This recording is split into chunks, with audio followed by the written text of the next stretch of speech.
So on October 9th, when I asked and let him know that I was going to divorce him, what I encountered was nothing I could expect. His response to that statement, "Brock, I want a divorce. This is not working. We are not good together. We're better apart." He stated, "Well, you need to come and get the kids because I'm going to kill myself in front of them."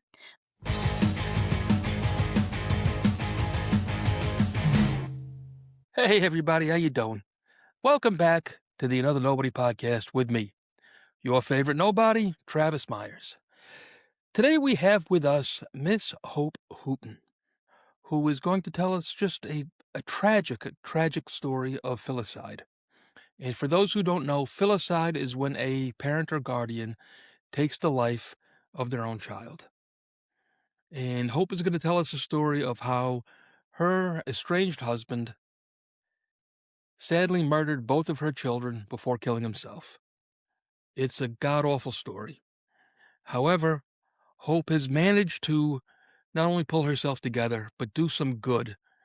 Do some good on this planet in light of this terrible, terrible, tragic event. And that's really enough from me. Let's get with Hope. Hey, Hope, how you doing? I'm good. How are you, Travis? I'm doing good. So nice to actually, I know we've had a little bit of correspondence, but it's nice to sit and talk to you, you know, as face to face as this cyber world allows us, you know? Yes. Um, but again, yes, it's very, very nice to meet you. I just Nice wish to we meet you. didn't have to meet, you know? Yeah. Mhm. Now, I've already given a little brief introduction to our listeners as to your story and who you are. I don't know where you really want to start unless we just want to start with, I guess your estranged husband Brock and what led up to this tragic, tragic event in your life. Yeah. So my estranged husband and I met back in 2011 in college at university, and we started a relationship. We're really close. We had the same morals and values, and we just got along and had a lot in common, just like everyone else. And we ended up getting married in August 2015. And we right after we got married, we moved to Arizona, so that I could start a teaching job there, and he You just guys were gradu you guys were from Michigan originally, correct? Correct, yep, so we Yes. moved from Michigan to Arizona, a little before our wedding, so we actually had to fly back to Michigan, to get married and then fly back to Arizona. Uh-huh. So I got a teaching job in Arizona. He had just graduated the semester before, so it was perfect. He was looking for jobs out in Arizona.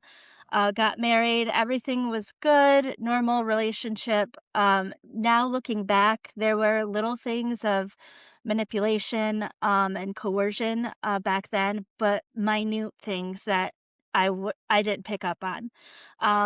We got pregnant with our first child, Alec Agape, and he was born July 15th, 2016. And I was excited to be a first time mom. I wanted to you know, have a child and raise that child, and Alec was such a bundle of joy, full of giggles and laughs, and he was a really good baby. So I was very blessed. We were very blessed. Um It's nice when you get an easy one. yeah, yeah. And then, yeah, we just continued on with our lives. Then we got pregnant with our daughter, Lydia, and she was born May 14th, 2018. Her name is Lydia Alyssa Mater, and Alec's name is Alec Agape Mater. Agape means God's love.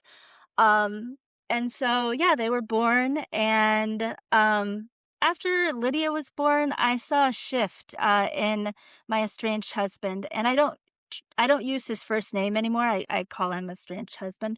And so, yeah, I saw a shift in his behavior where I was more focused on the children and less on him. And I think that put a rift between us, where it became more difficult in our relationship. There was more control, where he could try to control things, right? So he would tell us what we were going to have for dinner or what I could buy at the store. He would um, control our finances. We had joint bank accounts because we were of the Christian faith, and in the Bible it says that you're supposed to join bank accounts. And so he used that um, as a tool. And also, I'm visually impaired, so he would also use my vision as a tool to manipulate me. So if we got in an argument, he knew that I couldn't drive a vehicle. That's what I So was just gonna say. I know you can't drive because of yeah, your vision, so yeah. it really put you in a spot that you had to ask him for everything, didn't you? Correct, yeah, and, um, at least for the driving, right, I'm very independent, but he slowly started stripping that away where I literally had to ask permission for everything. Yes. Otherwise, in my gut, if I didn't ask for permission or at least run it by him, I knew that there was going to be some sort of, argument or something later on down the line, right? So I was conditioned to do that. Yes. Um, and I didn't notice it at the time, to be honest. It didn't flag. I think that um people don't understand really what it's like to live in an abusive or domestic violence marriage or relationship until you're actually in it. Because when you're on the outside of it, I get, well, why didn't you leave? Or, why'd you stay so long?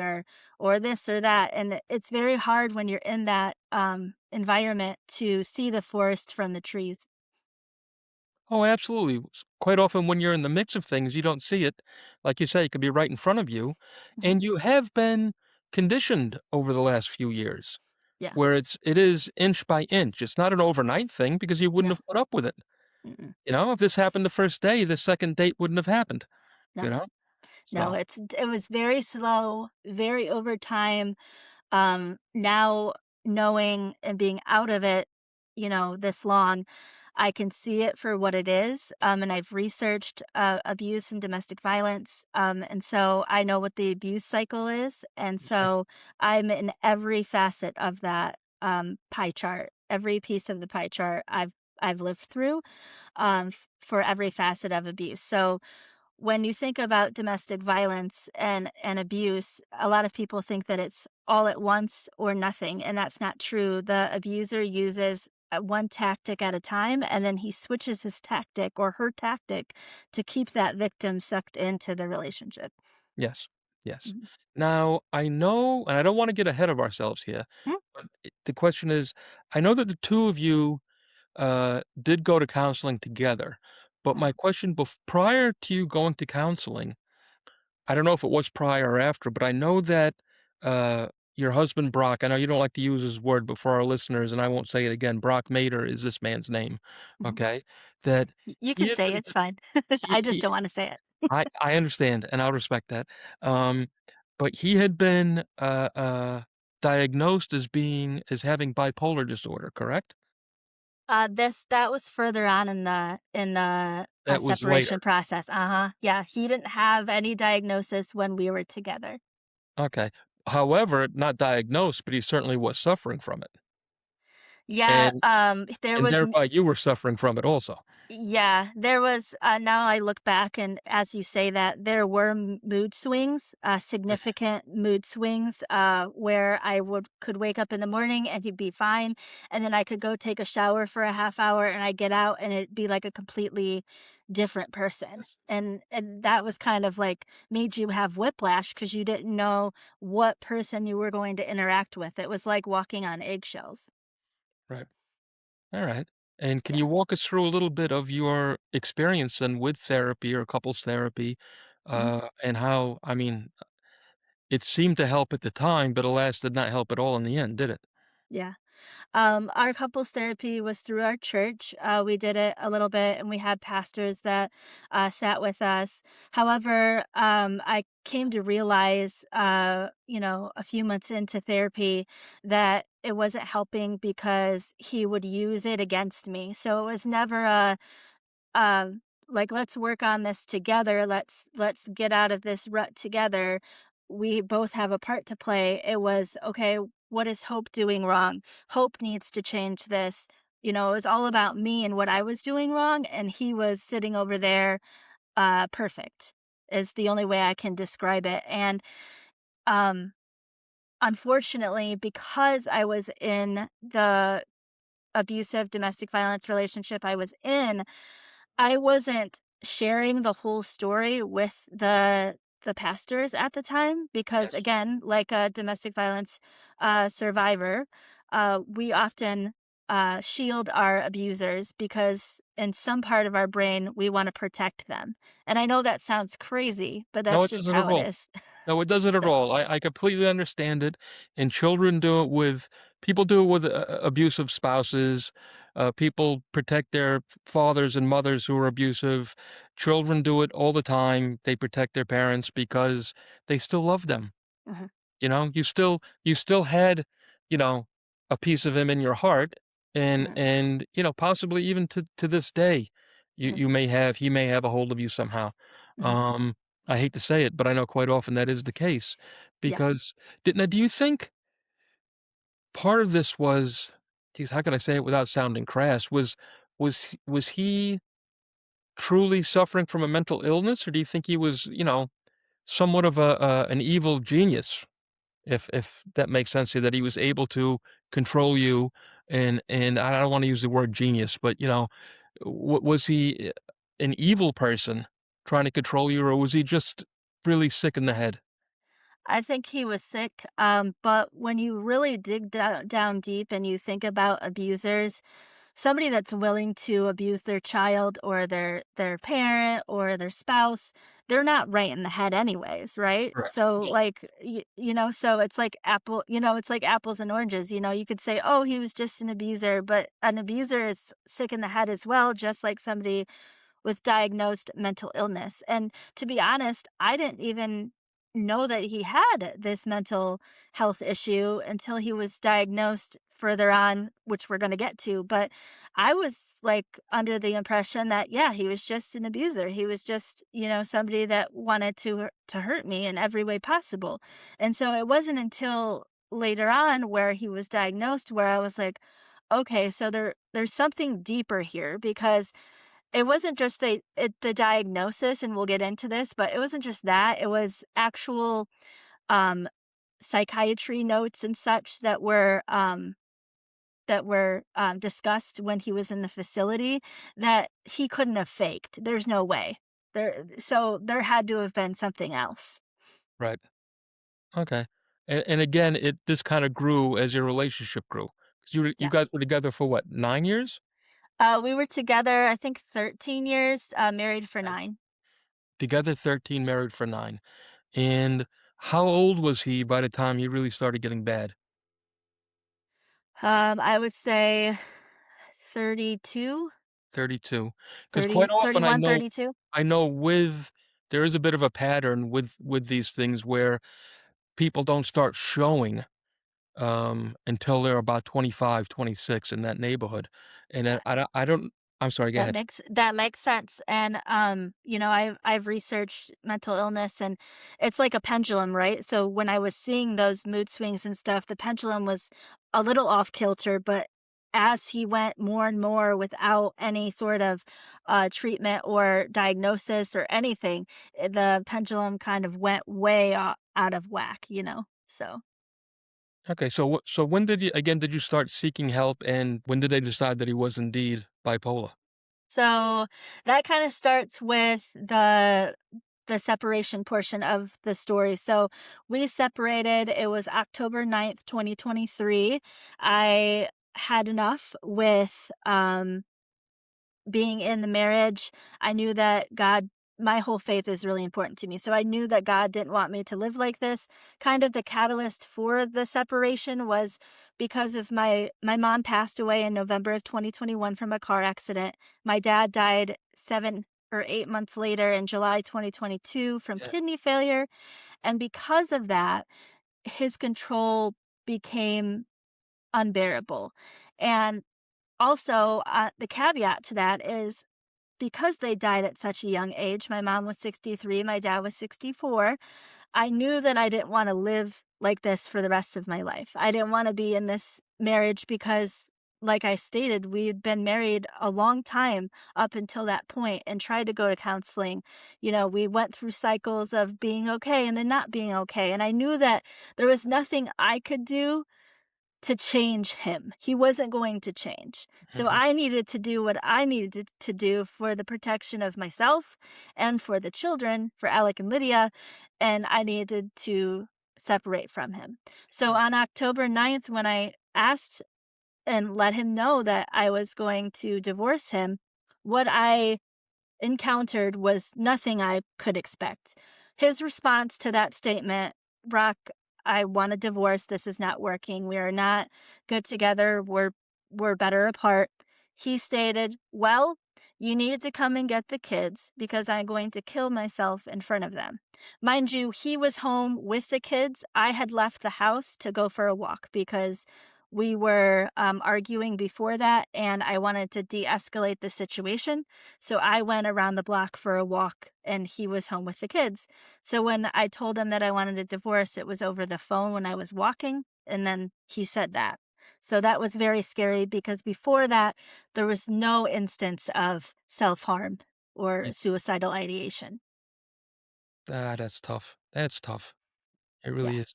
But yes, I know losing your parents was quite an eye opener for you. I guess it's something that jarred you and made you decide it was time for a change. Mhm. Yeah. It's tough. Tough. Yeah. Yeah. Um, So, oh, go ahead. I'm curious now. So it was at this time you decided to get a divorce. You had already passed through counseling, correct? Correct. You had mentioned now that you had gone through counseling with the church.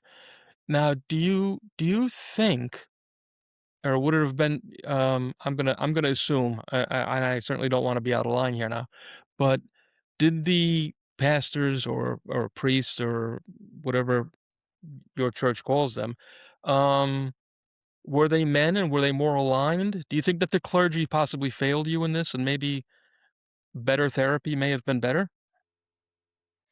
I guess Yeah. professional Um, therapy is what I wanna say rather than Professional therapy. In my stance, the way I stand now, they didn't fail us in the sense of they didn't know the whole story, right? Because I wasn't sharing everything with them. So they failed us because I wasn't giving them the whole story. But that's not on them. That's on, you know, me. But yeah. I think that even if we went to professional counseling, it wouldn't have helped. It comes to a point that it there's nothing that could have been done to Well, salvage our marriage. and after the fact anyway, with, how this story ends in such an extreme manner, it was very obvious that this man was very, very sick in the head. Yes. There was nothing, again, as you had mentioned before, even though you didn't say the words, hindsight is 20/20, you know? And at the time when you were going through this, you never had any idea he would do something this insane, No. you know? No, that's why that day on October 9th, 2023, when I asked for the divorce and told him that we were gonna divorce, that statement of the suicidal ideation and the saying, "I'm going to kill myself, so come and get the kids," that was a shock to my system, and 2 things ran through my head. The first one was, "Okay, he's just saying that to get, like, a rise out of me and to stop me from doing this." Yes. Or 2, he could actually do this because there was firearms in the house accessible to him, with ammunition, everything that he could access to do this, and so I called 911 immediately. I hung up the phone, called 911. I remember the dispatcher telling me or asking me, you know, "Can you go back inside?" And I said, "Ma'am, I'm not going back inside." I said, "I know that my kids are in there, but I'm scared that if I went back inside, he would have hurt me."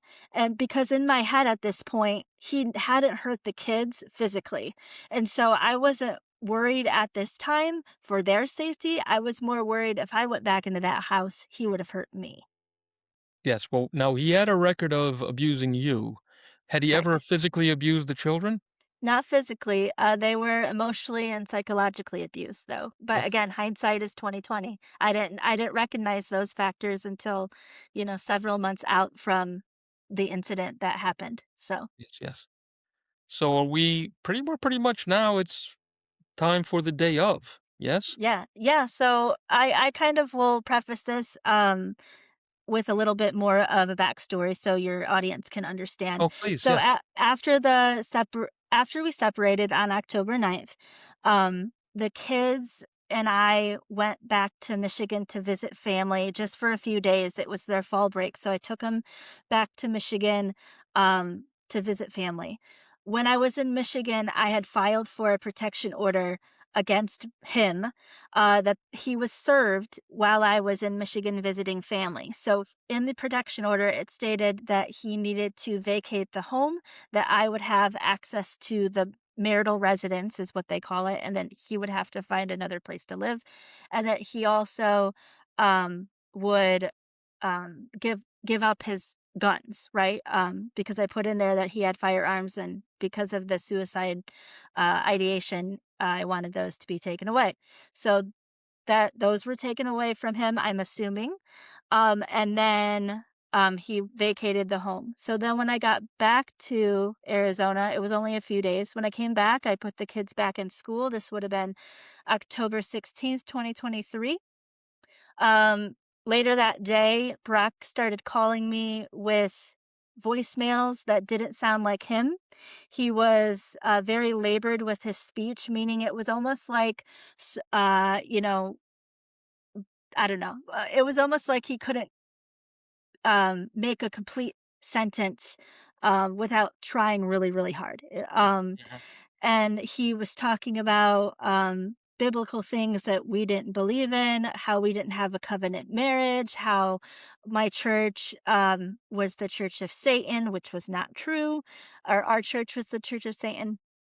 And so things that we didn't believe in. So I got very worried. And so I called the school after going to the police station to let them know, like, hey, he is breaking the protection order because he is calling me and leaving voicemails, and he's not supposed to have any contact with me unless it's to do with Alec and Lydia. And Mhm. that only can be done via text message or email if it in regards to Alec and Lydia. So he can't call me at all and leave voicemails. And so I went to the police station, I talked to them. They basically said, you know, that they couldn't do anything. He had parental rights over them still because it was so soon after we filed for divorce that there was no custody agreement in place. Yes. And so I was like, "Okay," and I called the school to see if the kids were okay just because I had a gut feeling that I just wanted to check on them, and I called and the secretary said, "Well, he checked them out an hour ago." I was like, "That's really weird because he shouldn't have checked them out of school." So then I got really worried. Um, So I tried let y me back this up yeah, again. So I mean, I know you just said it, but just so we yeah, understand, yeah, here he came and took your children mhm, out of school, okay? correct. Which again is not illegal. He is their father at the time, and Yep, there's no agreement. But yep. it was unbeknownst to you. He took them out without telling you, correct? Correct, he took them out Right. without telling me, and that was used against me in court later on. So, again, our court system and they flip everything, but I'll get to that. So, I talked to the police, they said they couldn't do anything, but they did file a report stating that he did break the protection order. They couldn't go and get the kids, and make sure that they were okay. At this time, I didn't know where they were because he didn't even tell me that they were out of school. If I would have not have called, I would have went that day to pick them up and they wouldn't have been there like several Yes. hours later. So that would have been extremely scary. And so I finally got a hold of him. He was at a hotel. He didn't tell me what hotel. He just said, I'm at a hotel. The kids are swimming. Um, I'll have Alec call you and you can talk to him. So I talked to Alec. He seemed good. He was happy. I could hear them playing in the background. They were swimming in the pool. Um, and I I was like, "Okay, well, the police are telling me they can't do anything." I talked to Alec. I heard Lydia as well. Like they seem okay. So the police told me that I had to make a plan to make sure that the kids got back to school that next day. That would have been a Tuesday. And so I talked to Brock via text message, came up with a plan with him for him to take the kids back to school on Tuesday. He agreed. I went to bed that night, and later on the same night, it was like 11:30 p.m. that night, October 16th, 2023, the police department called me and stated that I needed to come to the hotel that he was staying at. They gave me the address, the name of the hotel, and I needed to come and get the kids, because, Brock had called 911 on himself because he was Really? having Mhm. He was having homicidal and suicidal ideation. He was having paranoid thoughts. He was still talking of demons and cults. In the dispatch notes, that I was able to receive after the fact, it does state that he stated to the dispatcher, "Are you, a Satanist? Do you believe in demons?" Like, he was super paranoid. He was asking her. Um, there was a point in the dispatch notes that he was, like, talking to somebody, but he wasn't talking to the dispatcher, but there's nobody else there that he could have been talking to because the kids were asleep. So, again, hearing those voices in his head. And so, yeah, very paranoid, talking of demons and cults, religious preoccupation is what they call that, Yes. suicidal, homicidal ideation. He stated in the dispatch notes as well that Satan told him to sacrifice the children, but he chose Jesus. That is in the dispatch notes. My God. And so the police came.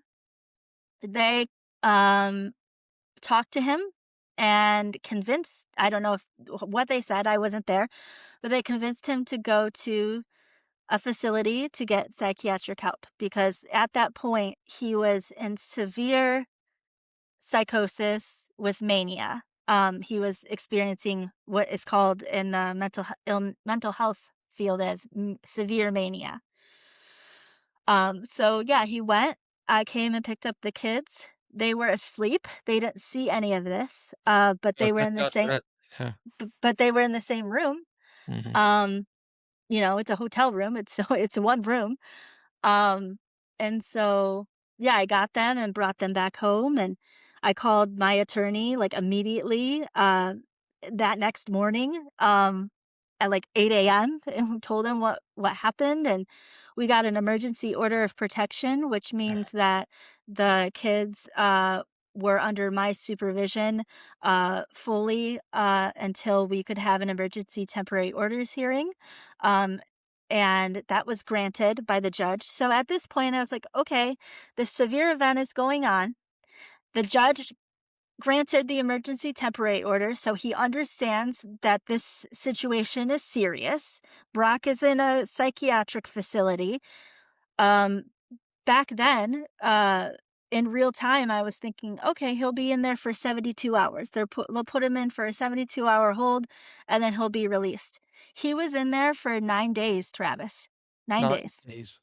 9 9 days. days. Now let me, I Yeah, know, what do you call it again? We just mentioned that he was diagnosed with bipolar disorder.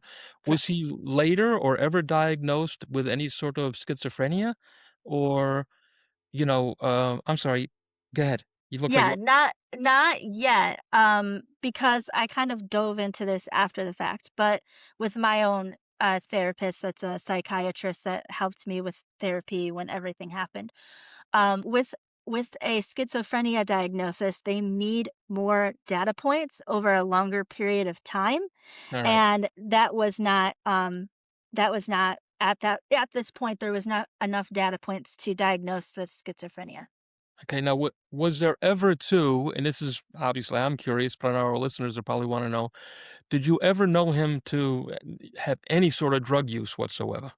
No drugs, no alcohol, Nothing. no other factors that could have brought this on. In the So this is a complete mental meltdown then? This is a complete, mental health crisis is what they Yes. call it, and, they look for a trigger point, and, the major trigger point was the separation, right? The "my whole world is crumbling," which I understand, but, he also had these factors prior to that, but yeah, that trigger point was the separation between him and I. And also he had, several days with no sleep before this, and he, had that religious preoccupation. So he would constantly perseverate on the Bible and read the Bible and all of this. And I still am trying to understand, like, what made him snap from knowing what we believe in and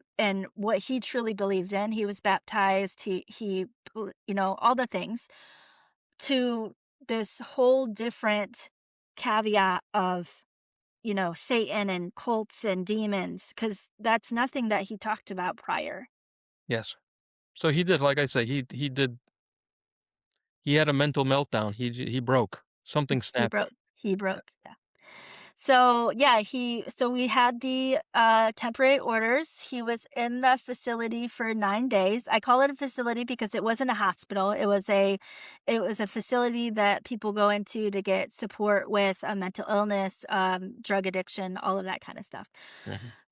So, he got out, and about 2 weeks later, we had the temporary orders emergency temporary orders hearing, and, I thought that we had a really good case to keep emergency temporary orders the way it was. In the emergency temporary orders, it did state that he could have 4 hours a week of supervised visitation with the children. He never had that because he was in the facility. And then right after he got out of the facility, he was taken uh, by family members to a different state to live with them for the time being. So in this emergency temporary orders hearing, I was in person and he was virtual because he was in a different state. Um, we talked. I shared my evidence of, okay, he had a mental health crisis. He's been diagnosed with bipolar. At this point, he never stated to the judge in the court records that he had bipolar with psychosis with manic episodes. He just stated that he had bipolar. Mhm. So, like you said, when you research this and every other podcast I've been on, all it says is bipolar because that's all it says in the court records. However, in the actual medical documentation that I have been provided, it does say bipolar with manic episodes or bipolar with psychosis with manic episodes. And that's very different than bipolar. Absolutely, and now, did the judge have the correct diagnosis on his desk, or did he only know bipolar? He only knew bipolar He only knew because bipolar. he only looked at Brock's statement that you have to write up to the judge of like the Yes. incident and what happened. The judge didn't look into any of the other records from the medical facility. And because I uh, was not privy to that information because of HIPAA, I tried to get that information, but the facility would not give it to me at the time Yes. because of HIPAA. Privacy So, rules, yeah. privacy rules. So, the only way that they could have gotten the documentation is by asking Brock for it, which they didn't, which that's I believe the judge's failure on that part. And, or they could have subpoenaed it and asked for it, in like however they do that in a court setting. Um, but none of that was asked. It was like in our temporary orders, I had evidence to provide, actual evidence, and then everything that he was saying was all out of his mouth, and the judge just took that as 100% truth, Yes, yes. which is insane in this Yeah, so situation. sounds like a lot of laziness on the judge's part. Yes. Yeah. So, after that hearing, the judge took 48 hours, which is very short amount of time to go through what just transpired. And he granted, this is just 2 to 3 weeks after his hospitalization, he granted 50-50 unsupervised visitation. Yes, Mhm. yes. Let's put a pin in it right here. We're gonna take a break real quick, okay? And then we're gonna come back and hear the rest of this tragic story. You are.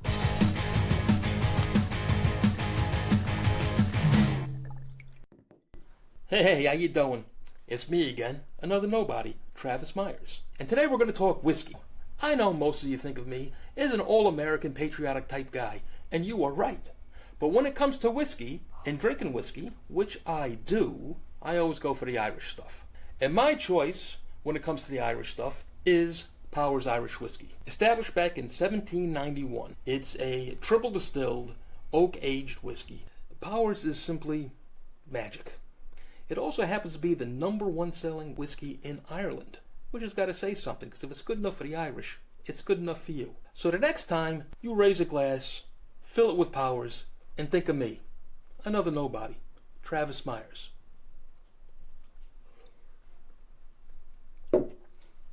This is a 2024 American Eagle gold coin, which I bought along with several others last year. I'm very happy to report that its value has gone up over 40% in the first year. See, I was encouraged to buy some gold by a financial advisor friend who suggested I be more diversified with my investments. She said gold and silver was a very safe place to park some money, as well as a good hedge against inflation. So I took her advice, and all I can say is I wish I had bought more, as it's been so very, very good to us so far. Now, I purchased these gold coins from the good people over at stackingboise.com, who could not have been nicer, more knowledgeable, or more helpful. Now, I'm certainly no financial expert, but I will say from experience, if you're looking to make an investment, buy yourself some gold. And some real gold that you could hold in your hand, just like this coin you see here. And if you do, then do like I did and get with the good folks over at stackingboise.com. I'm telling you, they're good people, they took good care of me, and they'll take good care of you. Again, that's stackingboise.com. And hey, tell them Travis sent you.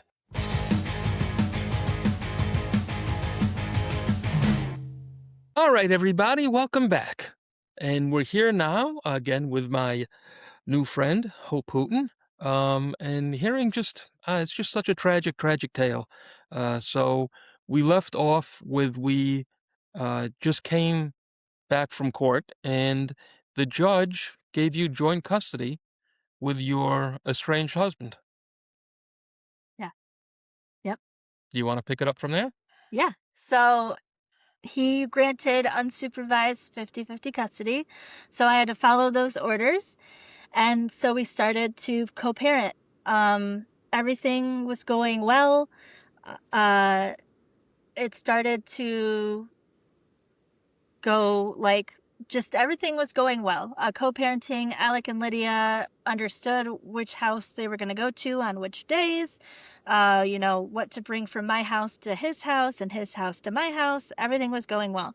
There was manipulation and coercion throughout this period where he would still try to text me and try to get back with me, like any person would, but I kept having to tell the attorneys, like, hey, he's breaking the order again. He's breaking the order, because he wasn't talking about Alec and Lydia specifically. He was talking about, our relationship. And so in May of 2024, so we're fast forwarding, 7 months have passed or 6 months have passed since November 2023. And May 17th, 2024 was a Friday. I sent the kids to Brock's house for normal unsupervised visitation, just like I'd done prior. And And thus far, to Mhm, correct, not to correct it, but to bring it back up, you guys, mhm. for the most part, are getting along okay. All right? I mean, he's not treating you well, but the co-parenting is going fairly well for the last 6 or 7 months, correct? I mean, as far as I could tell, but there was probably stuff happening behind his closed doors that I didn't know about, right? Okay. Um, but as far as I could tell, everything was fine. Um, he did have a psychological evaluation that was court ordered by the judge that was completed separately in February or March of 2024, and so, um, the judge looked at that and stated at that time that there was no concerns with Brock's mental health, which now, hindsight, going through that report, there's lots of red flags, Yes. and lots of, things that should have been looked into, and again, these things that kept coming up, somebody in the system should have stopped and been like, "Nope, these children are not safe. This is coming up, this is coming up, this is coming up." When he got his evaluation done and it was completed in March, um, he stated to the psychologist that he felt like his medication was not working. If Mhm. he's telling you that my medication is not working, shouldn't you flag that and let the judge know? Like, he did state that he feels like his medication is not working. Like, something should have been done. Mhm. And so, yeah, May 17th, I dropped them off at school, And that's on and a Friday. that's on the Friday, and they went to his house. We didn't have any communication when the kids were with me or the kids were with him. We kind of like let it be, let each other have their own time with the kids. So I wasn't like a helicopter person checking in on them. That just wasn't our situation. And so, yeah, Saturday was normal. Sunday, I was told the 19th that he did take them to church. The kids were seen running up and down the hallway, laughing, playing just like normal. They went to kids service. They were interacting and participating just like normal. So no red flags. And then he took them home on the 19th on Sunday that afternoon. And then from what investigators can tell me, what I've read, is that between 9:30 and 10:30 p.m., he shot and murdered Alec and Lydia and then took his life. Yes, ma'am. Yes, ma'am. And you did not find out about this until the school called you the following day when Yep, your children did not show up for school? correct. Yeah. Yep, they called me like they always do when a child is absent. They call you if it's an unexcused absence just to like let you know and get some like maybe you forgot to call them. And so when the secretary called, I was like, "Well, that's strange." And she did her due diligence as well because of the situations in the past with what had transpired. The school was all, on the same page, and she even said, like, they didn't go to Den's Club either this morning, which is the before and after school care, so they weren't there at all. Um, and so I was like, "That's very strange." So I started to panic a little bit, but I was like, "Okay, I'm sure it's fine. Maybe they're sick." So I called, no answer. I texted, no answer. And so I waited about 45 minutes and I went over to his apartment and knocked on the door, and there was nothing inside, no noise inside. And I turned around, and his vehicle was in the parking lot. And so then I started to get really concerned because there was no noise inside. The vehicle was in the parking lot. It was Monday. He was supposed to be at work, and the kids were supposed to be at school. So then I called the police. They came. I remember the dispatcher and the police asking me once they got there, like, "Is there anywhere that he could be? Could they be at the pool at the apartment complex? Could they have taken a walk?" And I'm thinking in my head, "Guys, it's Monday. Like, he's supposed to be at work and the kids are supposed to be at school." Like, it Yeah. is a Monday afternoon at like 12:30 PM. Like, um, and so, and the interesting thing that day that I will always remember is that it rained that day. And if you know anything about Arizona, especially Phoenix and in It's the gonna valley, rain. it Yeah. doesn't rain. And so for them to be like, "Oh, they could have been for a walk or they could be swimming." I'm like, "It's raining." Like they're not doing those things.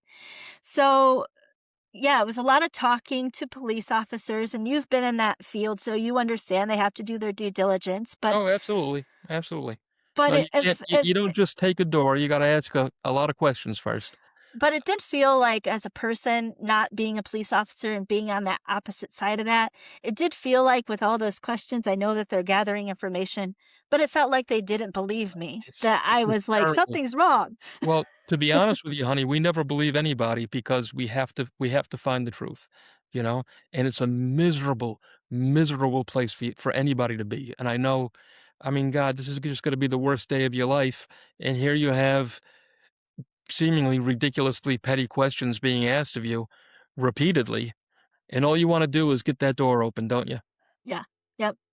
100%. I was like, "Why are you standing here asking?" I didn't say that. I'm very respectful. I'm not one of those people that are like, Yes. yelling, or I was very calm.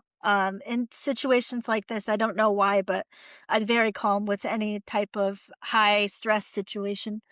And so I um talked to the police officers, and there was a bunch of them. There were so many cop cars in that parking lot.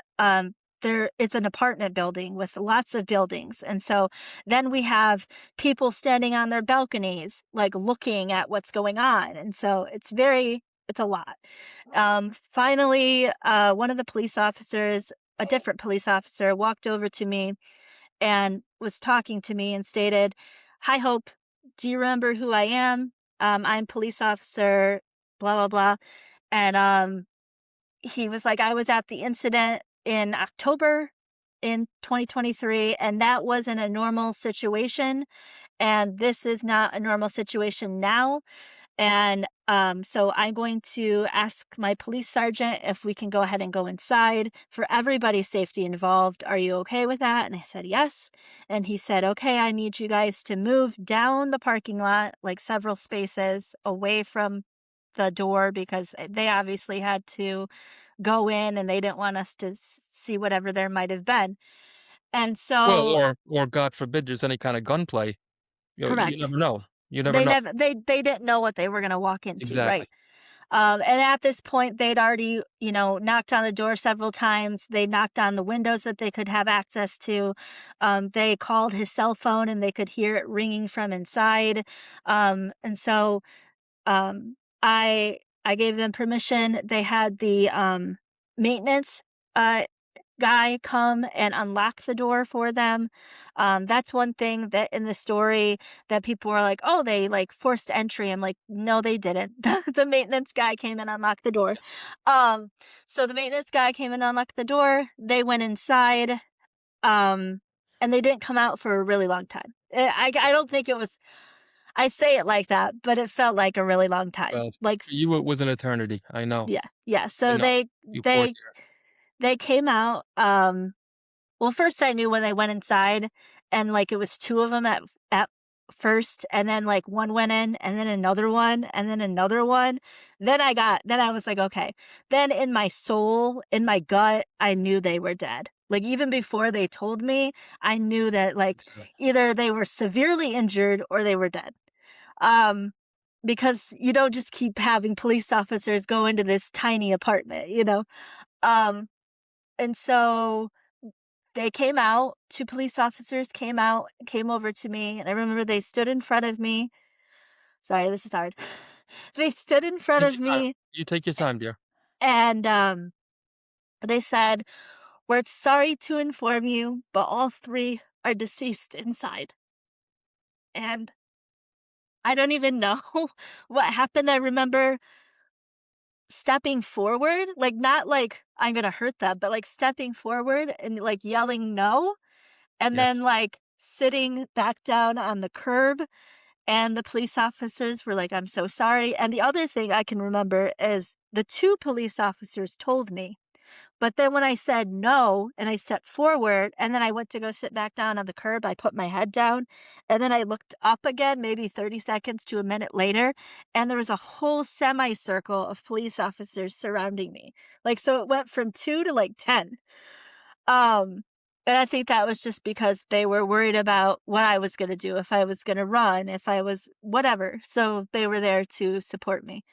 Um, then they told me that I needed to come to the police station for questioning, and whatever they had to do, which was insane to me because I had never been inside of like an investigation, like a police because it was a crime. I never experienced that. You know, I've experienced death, people dying my whole life, but never in this manner. So I had to go with my pastors who were with me at the apartment complex and one other friend. We all of us went to the police station and sat in this room, and they had victims advocates there giving resources. They had a clergy men there, you know, giving resources. The sergeant came in and, you know, paid his respects, talked to me a little bit. Um, and then all the other police officers came in and, yeah. And then I remember leaving the police station and like every police officer that came back from the scene, stopped me in the parking lot. But it was like I was numb. It wasn't like it was Oh, real. no, you were in a whole 'nother world, I understand. Yes, I So, yeah, and then I went back to the house and, everybody was there with me, all my friends were there, church people. None of our family members lived in Arizona, so everybody was back in Michigan. So I had to call, like, my aunt and my sister, and they flew out the next day to be with me, and, yeah, from then on out, we packed up my whole house in 4 days. We donated, we sold his vehicle back to the dealership.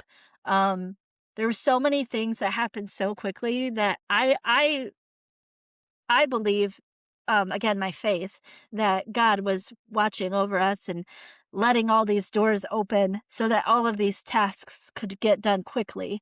Because normally you could not do all this stuff in 4 days. There's no way. The incident happened where I found out on Monday. My sister and aunt flew in on Tuesday. So Tuesday, Wednesday, Thursday, we cleared out a whole house, donated stuff, packed up stuff to ship back here to Michigan, sold a vehicle, um, you know, transferred all of my bank stuff to Michigan, like all of these tasks that should take way longer than they actually did. And then by Friday morning, I was on a plane with my sister and my aunt. I remember sitting in the middle seat. My sister was on the aisle and my aunt was on the window, and I sat in the middle, and we were on our way back to Michigan. And I lived with my sister and my brother-in-law and their kids for 2.5 months. that's a hell of a story. Mhm. You poor dear. You poor dear. Yeah. Wow. So now it's just, I had to learn how to rebuild my life, you know? I went Absolutely. Yeah. I went through a time where I was, who am I? I'm not a mom. I'm not a wife. I'm not a teacher because before then I was a teacher.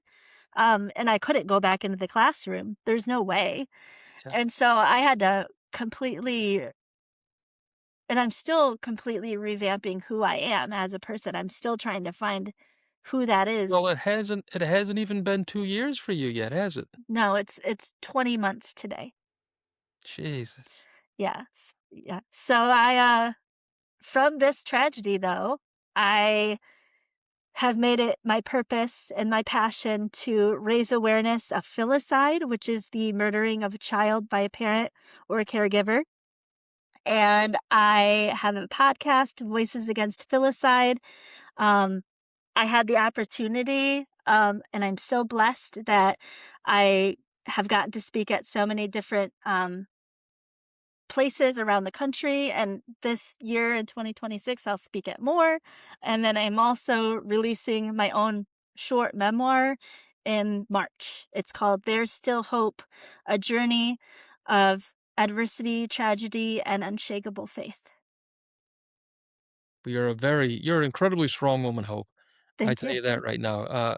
What you've been through would absolutely crush so many people, and I know it's crushing you. I know it's a massive weight on your shoulders, but, you're dealing with it with quite a bit of hope, Yeah. alright? You are. Yeah, I I'm was aptly named Hope for a yes, reason. yes. So, yeah. Well, bless you, dear. You're a beautiful person, and Thank you. I I don't know if I'd be strong enough to tell you the truth. You're a strong, strong person, so Yeah, there's only, 2 options, I could also not be here, or I could choose to live every day and honor Alec and Lydia and keep their memory alive by talking about them Mhm. and saving other children, like I'm trying to do. So, yeah.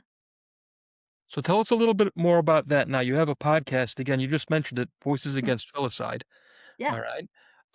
I know you also have been working with a mutual friend of ours, Mhm. um, Brandy Morey Poles, who sadly went through the very same thing only about 2 years ago also, alright? Correct. And she's also from Michigan. Yes. Yes, she Yeah, is. that's right. That's right. And so together you work together on occasion with the Rowans Project, okay? Correct. The Which Rowan again, Project, yep. the Rowan Project is something that I believe in firmly, and I'm glad to see that you guys are gaining some steam by helping, helping it make it easier to put Amber Alerts out on children or people who really need to have it put out because it's what a lot of people don't understand. It is limited. An Amber Alert is limited, and you're trying to make it less limited, if you will. Correct. Yes. Yes.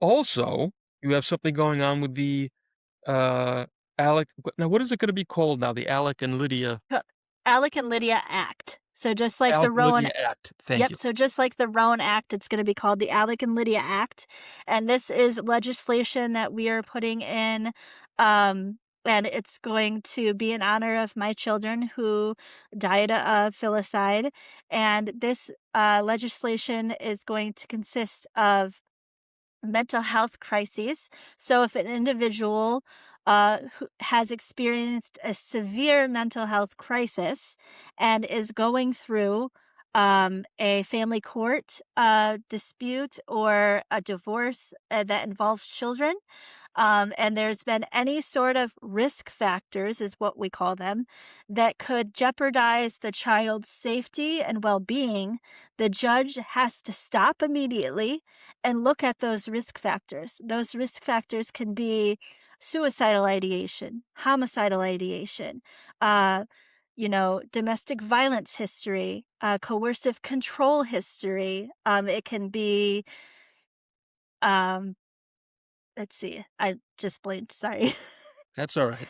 It can be, lots of other different factors. They're gonna have to look at their diagnosis, their, medical records, medication compliance, all of these things that are risk factors, and then if there's a risk factor, um, the parents, will have to have a hearing, and supervised custody will be given to the parent who needs support. And so until they get that support and can clear a lethality assessment, is what it's called, and they have to have all of these check marks completed on this lethality assessment in order to have unsupervised time Yes. granted back to them. So, and this is, are they compliant with their medications? Are they seeing a psychiatrist? Are they, doing what they need to do? Do they haven't had any episodes of severe mental health crises in a year. So all of these factors make sure do they have access to weapons.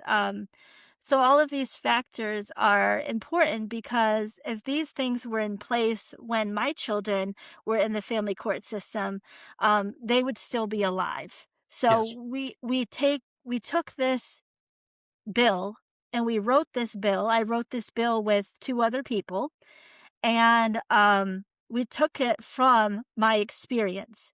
So, everything that failed me in the family court system in relation to, the mental health side, the domestic violence side, and we took that and we put it into, legislation, and, yeah, I'm really excited. So far, Arizona does not have any statute to do with what do we do in an instance that somebody is dealing with a mental health crisis in family court. There is nothing so far.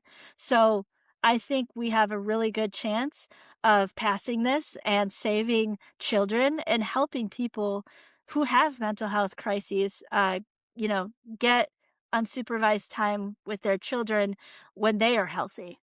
Yes, yes. And for the most part, it will hold judges to task and not allow them to do or not allow what happened to you to happen to others. Correct, and it will also hold them accountable. So, Yeah, in my situation and a lot of situations, the judges know that they did wrong, and so they seal the case immediately after the yep. fact, and that's what happened to me. And, and so for this, it will also be in the Alec and Lydia Act that if a child is severely harmed or killed while they are in family court proceedings and a decision led to their harming or their being murdered, that judge has to go in front of a committee of um, other judges of the, chief justice and talk about what happened. What did they miss? So it holds the judges and the court systems accountable. As it should be, Mhm. as it should be. And yeah, I again, I want to thank you so very, very much for the work that you're doing, Hope. It's Thank tremendous. you. It really, really is. I'm just, it shatters me to think that what had to happen to you for this work to be done is Mhm. heartbreaking. It's Yeah, absolutely heartbreaking. yeah. Thank you Where so can people much. I get a really hold? appreciate it. Yeah, they can follow me at Hope in the Pain on all social media platforms. It's Hope in the Pain. And then Voices Against Filicide podcast is available wherever you find your podcast. So Spotify, Apple Podcasts, iHeartRadio, Amazon Music.